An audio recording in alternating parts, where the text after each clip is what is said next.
Black Thursday, beforehand name. October 10th, 1943. 8:02 a.m. Over the North Sea, climbing east toward Germany. At 23,000 feet, the air inside the B-17 is thin, bitter, and loud enough to shake bone. Frost crawls along the metal ribs of the fuselage. Oxygen masks hiss with every breath. Engines roar in uneven rhythm, for cyclones pulling a fully loaded bomber toward a country that has already learned how to kill them. Staff Sergeant William Hart keeps his gloved hands tight on the waist gun grips, eyes locked on the pale, gray horizon ahead. The formation stretches for miles, staggered boxes of flying fortresses catching the early sun. Below them, nothing but cloud and cold water. Ahead, flak, fighters, and a survival rate that has been dropping with every mission. The men know the numbers, even if no one says them aloud. Deep penetration raids over Germany are turning into slaughter. Crews are not finishing their tours. Aircraft are coming back chewed open, riddled, or not coming back at all. Inside this bomber, named Lucky Penny in chalk beneath the cockpit window, Lieutenant James Calder checks his instruments for the third time in 2 minutes. He is 24 years old, already on his 12th mission, and trying not to think about how many more are required before he goes home. Behind him, the engineer, Technical Sergeant Robert Klein, leans forward and shouts into the intercom. Number 3 is running hot again. Calder nods, eyes forward. Watch it. We lose that engine over the target. We fall out of the box. No one responds. They all understand what that means. Far behind a flight line, hundreds of miles away, at an airfield in eastern England, a man named Sergeant Frank Delaney is already awake. He has grease under his fingernails that never fully comes out. He is a ground mechanic, 32 years old, too valuable to send flying, and deeply tired of watching bombers leave whole and come back broken. Delaney is not an engineer. He does not wear officer bars or speak in equations. He listens. He watches. And he has noticed something that the manuals do not mention. Every morning after missions, Delaney walks the hard stand with a notebook in his pocket. He does not write much. He touches metal. He traces bullet paths with his fingers. He stares at holes that should have killed crews, but did not. On this morning, while Lucky Penny is still crossing the coast of Europe, Delaney is standing beneath another B-17 that limped home during the night. The aircraft is soaked with oil. One engine is feathered. The nose looks like it has been clawed open. The pilot is sitting on an ammo crate nearby, hands shaking as he lights a cigarette. They came straight in, the pilot says. Head on, 20 millimeters. Thought they took my head clean off. Delaney crouches beneath the cockpit and looks up. The aluminum skin around the windscreen is shredded. The glass is spiderwebbed. But the pilot lived. Delaney taps the metal with a knuckle. Where do they hit you most? He asks. The pilot squints, thinking. Nose. Cockpit. Waist. Always the same places. Delaney nods slowly. He has heard this before. Dozens of times. Later that afternoon, Delaney brings a scrap of steel plate from the maintenance shed. It is not aircraft grade. It is not approved. It is heavy, ugly, and absolutely not listed in any technical order. He drags it toward a bomber scheduled to fly again in 48 hours. Another mechanic watches him with disbelief. What the hell are you doing? The man asks. Delaney does not look up. Trying something? You cannot just add weight, the mechanic says. Engineering will have your hide. Center of gravity. Stress limits. Delaney wipes his hands on a rag. Engineering is not flying these things. He climbs into the cockpit and wedges the plate behind the pilot's seat, bolting it directly to the frame. It blocks access panels. It makes the seat harder to adjust. It is by the book a stupid fix. That evening, an officer walks past the aircraft and stops. What is that? He asks sharply. Delaney stands at attention. Added protection, sir. The officer frowns. Who authorized it? Delaney hesitates. I did. The officer exhales through his nose. Remove it. Delaney does not argue. He just asks one question. Sir, he says, how many crews did we lose last week? The officer does not answer. 2 days later, Lucky Penny limps back over the North Sea with one engine out, holes through the nose, and a pilot who is alive. On the ground, Delaney waits, notebook in his pocket, watching as another aircraft taxis in trailing smoke. Something is about to change. The weight that was not supposed to be there. October 14th, 1943. RAF Thorpe Abbotts, Norfolk, England. The bomber rolls to a stop with a sound like an exhausted animal finally giving up. Ground crew rush in, chalking wheels, cutting engines, scanning for fire. The smell hits first. Burned oil, cordite, hot metal cooling too fast in cold air. Lucky Penny has made it back. Lieutenant Calder climbs down from the cockpit on stiff legs, oxygen mask dangling from his neck. He pauses halfway down the ladder when he sees the damage. The nose is torn open in 3 places. Plexiglass is cracked, but intact. The pilot compartment is riddled with holes that should have gone through bone. Calder touches the skin with his bare hand, almost reverently. Behind him, Sergeant Delaney steps closer, eyes already mapping every scar. He does not greet the crew. He just looks. Head on, Calder says quietly. Same as always. Delaney nods. Did anything feel different? Calder thinks. Took its up front. Felt them, but none came through the seat. Didn't feel the shock the way it usually does. Delaney does not smile. He crouches and starts tracing the bullet paths. Several rounds punched through the nose, lost energy, and flattened against something solid behind the pilot's seat. Something that should not have been there. Inside the cockpit, Delaney removes a panel and taps the steel plate he installed days earlier. It is dented, gouged, scarred. It stopped something meant to kill. By evening, word spreads. Quietly. Not through official channels, but through mechanics leaning close over coffee mugs and pilots speaking in low voices after debriefs. One crew swears their co-pilot's seat absorbed a burst that would have taken a spine. Another reports that the nose gunner walked away with only glass cuts after a direct cannon strike. The plate is always there. Not officially, not logged, but there. Delaney starts adding more. Small sections behind the bombardier position. A strip beneath the radio operator's floor. Nothing that looks neat or elegant. Everything that looks heavy. Another mechanic confronts him in the hangar. You are turning these things into flying bricks, he says. You are going to get someone killed. Delaney keeps working. They're already getting killed. The officer from earlier returns, this time with a clipboard and a hard stare. You were told to remove unauthorized modifications. Delaney wipes his hands and stands straight. Sir, with respect, the crews want it. The officer looks past him at the bomber. Do they? A voice comes from the ladder. A pilot. Not Calder. Older. 20 missions deep. Yes, sir, the pilot says. We do. The officer hesitates. This adds weight. Reduces ceiling. Affects range. The pilot nods. And keeps rounds on my chest. Silence hangs in the hangar. The officer closes the clipboard. 1 aircraft, he says finally. As a test. If engineering complains, it comes out. Delaney nods. 1 is enough.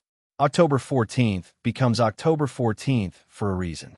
Black Thursday. Nearly 300 bombers cross into Germany. The Luftwaffe meets them in force. Head-on attacks. Rockets. Coordinated timing designed to shatter formations. Bombers fall. Dozens. Fire trails the sky. But among the survivors, a pattern begins to appear. Aircraft with added protection limp home more often. Crews are wounded instead of dead. Pilots stay conscious longer. Gunners survive hits that used to erase entire compartments. In the debrief room, a major circles red dots on a map showing loss rates. What is different about these crews, he asks. No one answers at first. Then someone says, their planes are heavier. Engineering officers arrive days later with slide rules and frowns. This violates structural tolerances, one says. This is not how survivability is calculated. Delaney listens quietly as charts are laid out. Stress loads, fuel consumption, performance curves. When they finish, he speaks. Sir, he says, do your charts show where the bullets go? The room goes quiet. Delaney opens his notebook for the first time in front of him. It is not full of numbers. It is full of drawings. Crude outlines of B-17 fuselages. Dots. Lines. Circles where rounds hit again and again. They are not hitting the wings, Delaney says. They're not hitting the engines first. They are coming for the men. An engineer scoffs. You cannot armor everything. I'm not trying to, Delaney replies. Just the places they keep aiming. A colonel who has lost 2 crews leans forward. How many pounds? Delaney answers. The number is not small. The colonel exhales. Add it. By November, the fix has a name. Not official. Just spoken. Delaney's plates. They're still unofficial. Still frowned upon. But they spread. Field by field. Crew chief by crew chief. And somewhere over Germany, a Luftwaffe pilot lines up ahead on pass and fires, expecting a cockpit to explode. It does not. When the numbers stopped lining up. November 6, 1943. 26,000 feet over Munster, Germany. The sky is crowded with violence. Flak bursts balloon black and sudden, each one close enough to rattle teeth. Tracer fire reaches up from nowhere. Fighters slash through the bomber stream, appearing for seconds and vanishing just as fast. Inside the B-17 Iron Maiden, First Lieutenant Charles Henson grips the yoke and forces his breathing slow. The bomber has already taken hits. Number 2 engine is coughing. The nose is fogged with oil and cracks. Then comes the sound every crew fears. A sharp metallic hammering directly in front of him. Head-on attack. The impact slams the aircraft backward in the air. Plexiglass explodes outward. The bombardier screams. Something heavy smashes into the front bulkhead and stops. Henson blinks, stunned, waiting for pain that does not come. He looks down. The steel plate behind his seat is cratered inward, peeled like a bitten coin. A 20-millimeter round has flattened against it. Henson is alive because of a piece of metal that should not exist. Iron Maiden limps home with half its nose gone. On the ground, intelligence officers photograph the damage. Engineers measure the dents. Medics count survivors. Loss reports come in across the week. Still brutal. Still bloody. But different. The percentage of crews making it back from deep raids increases. Not by much. 5%. Then 8%. Enough to notice. Enough to argue about. In London, a conference room fills with men who do not agree. Air staff. Engineers. Analysts. Some speak of doctrine. Others of morale. One officer points to a chart. These aircraft are surviving hits that used to be fatal. Another snaps back. At the cost of range and altitude. A third says nothing, sliding photographs across the table. Cockpit plates bent inward. Bloodless seats. Living pilots. The argument ends quietly. Authorization comes down not as an announcement, but as a change in wording. Field modifications for crew protection may be applied at commander discretion. Delaney never receives a medal. He does receive more steel. By December, his fix is no longer his alone. Kits are fabricated. Pre-cut shapes. Plates bolted where his notebook first pointed. Crews request specific placements. Waist gunners want coverage at hip level. Radio operators want shielding beneath their feet. Pilots insist nothing blocks their view. Each installation is a compromise between flying and living. Winter deepens. Missions continue. On December 20th, over Bremen, Iron Maiden takes another head-on attack. The nose gunner is wounded. The pilot is not. He finishes his tour in January. Back at the airfield, Delaney stands beside a new bomber, watching snow collect on the wings. A young mechanic asks him if it feels good to have been right. Delaney shakes his head. It feels bad that it took so long. He flips through his notebook. The newest pages are emptier. Fewer new hole patterns. Fewer surprises. The enemy adapts. Attacks shift. Angles change. Delaney changes with them. More plates. Adjustments. Never perfect. Never finished. In the spring, the loss rates dip again. Not enough to declare victory. Enough to keep crews believing they might finish their tours. Somewhere in Germany, a fighter pilot reports that American bombers are not breaking the way they used to. He is right. The fix becomes doctrine. February 20th, 1944. Big week. Schweinfurt. At dawn, the bombers lift in waves, engines clawing through low cloud and ice. Hundreds of aircraft. Thousands of men. The airfields are stripped bare, hangars quiet after the last wheels leave the ground. Inside the lead ship, The pilot runs a gloved hand across the steel plate behind his seat before pulling his oxygen mask tight. He does not think of it as extra weight anymore. He thinks of it as part of the airplane. German defenses have changed. Head-on attacks are still coming, but now mixed with high-angle dives and rocket passes. The sky over the target is a mesh of fire. A formation ahead takes a direct hit and drops away. Parachutes bloom. The bombers do not turn back. Flak tears open the nose of another ship. The bombardier slumps. The pilot stays conscious. The aircraft holds formation long enough to release bombs. That did not used to happen. After Big Week, the reports are impossible to ignore. Losses are still severe, but survivability within damaged aircraft has climbed sharply. Planes that would have been total losses are reparable. Crews that would have been dead are wounded, shaken, alive. The steel is now standard. Official manuals are rewritten carefully, without mentioning names. Armor protection kits are authorized in specified locations. Weight allowances are adjusted. Engineers redesign brackets to make what Delaney did cleaner. Delaney is reassigned to a depot unit, teaching other mechanics how to install the plates properly. He hates the classroom, loves the hangar. A captain watching him work asks, "You ever think you were wrong?" Delaney tightens a bolt. Every day, spring brings escorts deeper into Germany. Fighters stay with the bombers longer. Loss rates fall again. The plates matter less now, but they still matter. On April 8th, over Brunswick, a bomber loses 2 engines and takes multiple cockpit hits. The pilot remains conscious long enough to reach escort cover. He lands in Belgium. The crew survives. The fix that was once laughed at has become invisible. It is just there, bolted in, trusted. By summer, the air war has shifted. Air superiority is changing hands. But the men flying know what saved them during the worst months. Delaney watches a bomber take off, sunlight flashing off its patched skin. He does not wave. He knows this is not about pride. It is about time, what the manuals never mentioned. July 3rd, 1944. RAF Thorpe Abbotts. The war feels different now. The airfield is louder, busier, more confident. New crews arrive with fresh uniforms and unlined faces. Veterans leave quietly, tours complete, eyes already elsewhere. The steel plates are part of every aircraft. Young mechanics install them without thinking, following diagrams that look clean and official. No one calls them stupid anymore.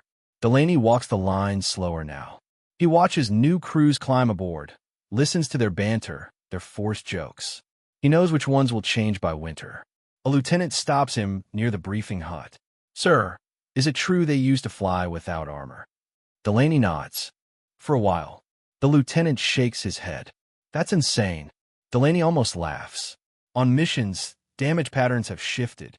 Fewer head-on passes. More long-range fire. The enemy has learned where the steel is. That is fine. The steel did what it needed to do when nothing else worked. In July, a bomber lands with its cockpit torn open, but the pilot alive. He writes a letter to his wife that night. He never knows why. Back in England, analysts prepare reports on survivability improvements. They mention armor, escorts, tactics. Nothing about a notebook or mechanic who watched where bullets went. Delaney is offered a commendation. He declines. He asks to stay with the crews. One evening, he stands alone on the hard stand as the sun drops behind parked bombers. The metal ticks as it cools. He thinks of the months when every return felt like a miracle. He thinks of the ones that never came back. The fix did not save everyone. It saved enough. The weight that brought them home. May 8th, 1945. Europe. The war ends quietly for Delaney. No parade, no speech, just empty hard stands and silent hangars. Bombers sit grounded, scarred, patched, heavy. Inside one cockpit, the steel plate is still bolted in place. Dented, blackened, unremarkable. It did its job. Years later, historians will argue about tactics and technology. Fighters, altitude, strategy. They will rarely mention the mechanic who ignored the book and trusted his eyes. But thousands of men went home because a piece of metal stopped something it was never designed to stop. Sometimes survival does not come from brilliance. Sometimes it comes from a stupid fix that worked.